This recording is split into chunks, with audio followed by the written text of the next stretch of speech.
ধন্যবাদ। আসসালামু আলাইকুম, শুভ দুপুর। আজকে আমাদের এই লোহাদি গ্রামে বিগত দিনে মৃত্যুবরণকারী আমাদের আওয়ামী লীগের এবং আমাদের পরিবারভুক্ত যারা মারা গেছেন তাদের স্মরণে আজকে এই একটা স্মরণ সভার আয়োজন করা হয়েছে।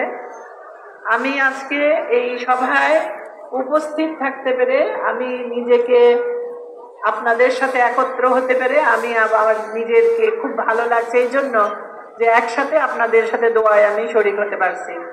এবং সব থেকে বেশি আমি ধন্যবাদ কৃতজ্ঞতা জানাই যে আমাদের এই ওয়ার্ডের এবং বিশেষ করে বারিশাবো ইউনিয়ন আওয়ামী লীগ এবং এই 1 নম্বর ওয়ার্ড লোহাদি গ্রামের আপনারা সবাই আমাকে একেবারে অনুরোধ করে রাখছিলেন গত 4 মাস যাবৎ যেন আমি এই জায়গায় আপনাদের সাথে আমি যখন সময় দিতে পারবো তখন যেন আমি এখানে আসি। তো আমি আজকে সময়টা অনেক এখন হচ্ছে কি কাপাসিয়া থাকতে থাকতে এমন অভ্যাস হয়ে গেছে যে সপ্তাহে আগে 4 দিন 5 দিন কাপাসিয়া থাকছি। এখন ঢাকায় কাজের মধ্যে কিভাবে যে দিন চলে যায় বুঝতে পারি না, ঘুমেরও সময় পাই না। আগে যখন আমি কাপাসিয়ায় আপনাদের সাথে সারাদিন থাকছি এত পরিশ্রম লাগে নাই, এত কষ্ট লাগে নাই। এখন খালি মনে হয় কি ঘুমেরও টাইম পাই না।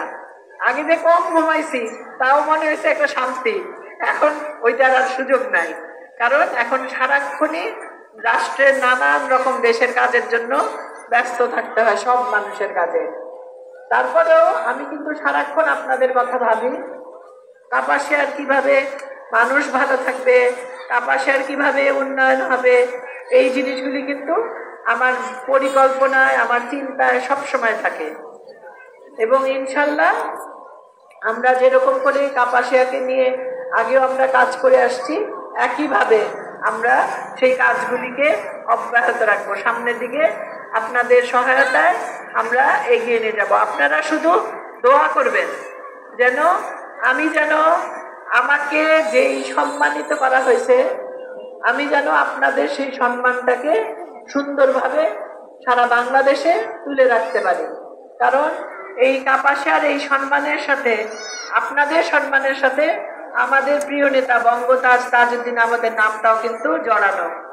এই জন্য আমাকে সারাক্ষণ সতর্কভাবে সুন্দরভাবে সকল কাজগুলিকে করতে হয়।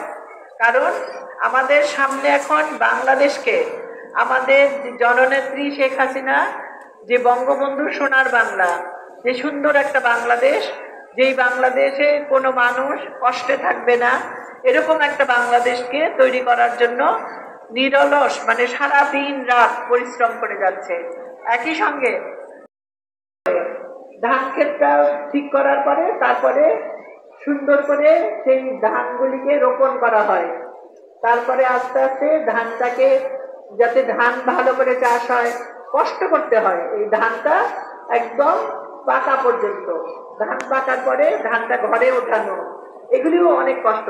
প্রতিটা কাজেই একই রকম কষ্ট আছে। একটা রাষ্ট্র কিন্তু একই রকম কষ্টের মধ্য দিয়ে একই রকম উৎসাহের মধ্য দিয়ে একটা সুন্দর ফলাফল আশা করে। বিশ্ব এখন যেইভাবে আগাচ্ছে আমরাও যেন সেই বিশ্বের সাথে তাল দিয়ে বিশ্বের যে যোগ্যতা, বিশ্বের যে মানুষের যে চিন্তা চেতনা, সেই চিন্তা চেতনা যেন আমাদের মধ্যেও আসে। সেই জন্য ভালো মানুষ তৈরি করা হলো এখন আমাদের সব থেকে বড় কাজ। এই ভালো মানুষ তৈরি করার জন্য হিংসা, বিদ্বেষ, হানাহানি এগুলি থেকে দূরে থাকা লাগবে। আরেকটা জিনিস মনে রাখবেন, আল্লাহ তাআলা আপনারা যারা সবসময় কোরআন শরীফ পড়েন, আপনারা যদি আরবির অর্থ পড়েন সেখানে দেখবেন আল্লাহ তাআলা বারবার বলতেছে আমি সেই সব মানুষকে সবচেয়ে পছন্দ করি যারা জীবন দেয় না, যারা অন্যের সম্পদে লুণ্ঠন করে না, যারা অন্য মানুষকে কষ্ট দেয় না, যারা মিথ্যা আচরণ করে না। তাহলে আমাদের সবাইকে আল্লাহ তাআলা সেই নির্দেশটা মানা লাগবে।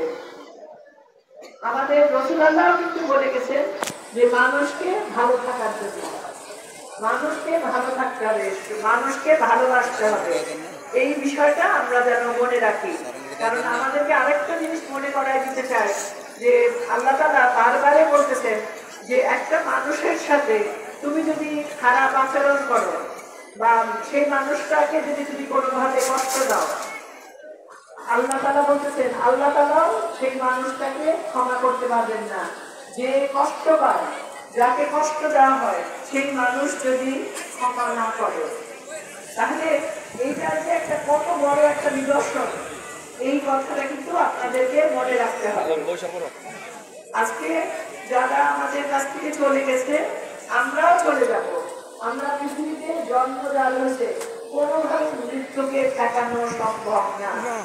আমরা একমাত্র কিভাবে আমরা মানুষের মধ্যে বেঁচে থাকতে পারি, সেটা আমাদের ভালো কর্ম দিয়ে। এই যে আজকে বঙ্গবন্ধু, আমাদের জাতীয় পিতা বঙ্গবন্ধুকে আমরা স্মরণ করি। আমরা আমাদের এই কাপাসিয়ার যার জন্ম, যে মানুষটাকে সারা বাংলাদেশের মানুষ শ্রদ্ধা করে, বঙ্গতাজ তাজউদ্দিন আহমদ, তাকে কেন শ্রদ্ধা করে? তার কর্মের জন্য। সেই কর্মটাই কিন্তু মানুষের ভালো কর্মটাই কিন্তু মানুষের আমল, মানুষের ভালো জিনিসের বার্তা। তো এই জন্য আমরা যেন সেই ভালো কাজগুলি করি। আর মনে রাখবেন, মাত্র 6 মাস হয়ে গেছে, জীবন কিন্তু খুব দ্রুত চলে যায়। 6 মাস কিন্তু হয়ে গেছে নির্বাচনের পর, মানে আগামী 7 তারিখে 6 মাস হবে। তাহলে এই 6 মাসের মধ্যে আপনাদের জন্য বলে দেই, আজকে আমাকে অনেকজন দরখাস্ত দিচ্ছে রাস্তায়। দরখাস্ত আসছে না হলে আমি এটা হিসাব করলাম 12টা। এখন আপনাদের সবার জন্য বলি, আমরা গত 3 মাসে আমাদের এই সরকার গঠন হওয়ার পর যে গত 3 মাসে এই কাপাসিয়াতে পায়ে চলা হাঁটা রাস্তা হচ্ছে কয়টা জানেন? 134টা। 134টা এলজিডি বড় রাস্তা শুধুমাত্র গত 6 মাসে, 6 মাস না 5 মাসে, আগামী 5 তারিখ পর্যন্ত যদি হিসাব ধরে, আগামী 5 তারিখ পর্যন্ত 5 মাসে আমাদের কাপাসিয়াতে প্রায় 90 কোটি টাকা রাস্তা আসছে। এটা কিন্তু মনে রাখবেন। কাপাসিয়াতে যেভাবে উন্নয়ন হয়েছে, আপনারা কষ্ট করে অন্যান্য এলাকা ঘুরে আসছে, দেখবেন কাপাসিয়ার উন্নয়ন অন্য এলাকার উন্নয়ন অনেক তফাৎ। কারণ কাপাসিয়াতে আমি নিজের বাসা বাড়িতে যেরকম করে মানুষ নিজের বাসাকে যেরকম বাড়িতে যেরকম যত্ন করে কাজ করে, আমি ওরকম ভাবে আপনাদেরকে সাথে নিয়ে আমি কাজ করার চেষ্টা করছি। প্রতিটা মানুষের জন্য আমি চেষ্টা করছি।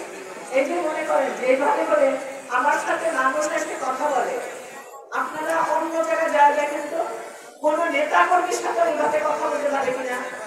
দূরে থাক, মন্ত্রী দূরে থাক, আমরাও কথা বলতে পারি না। আমার কাছে প্রত্যেকটা মানুষ তার জন্য দরজা খোলা, তারা যে কোনো কিছুর জন্য আমার কাছে আসতে পারে।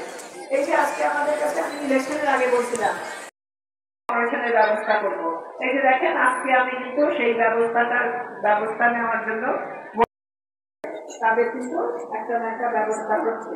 আপনাদেরকে আমি আরেকটা অনুরোধ করবো, যারা একটু বয়স হয়ে গেছে, আপনারা অনেকে হয়তো জানেন না, আমাদের কাপাসিয়া উপজেলা স্বাস্থ্য কমপ্লেক্সে চোখের পরীক্ষা হয়। যারা চোখের কম দেখেন বা সমস্যা বোধ করেন, আপনারা ওখানে 5 টাকা টিকিট, মাত্র 5 টাকা টিকিট দিয়ে চোখটা একটু পরীক্ষা করাবেন।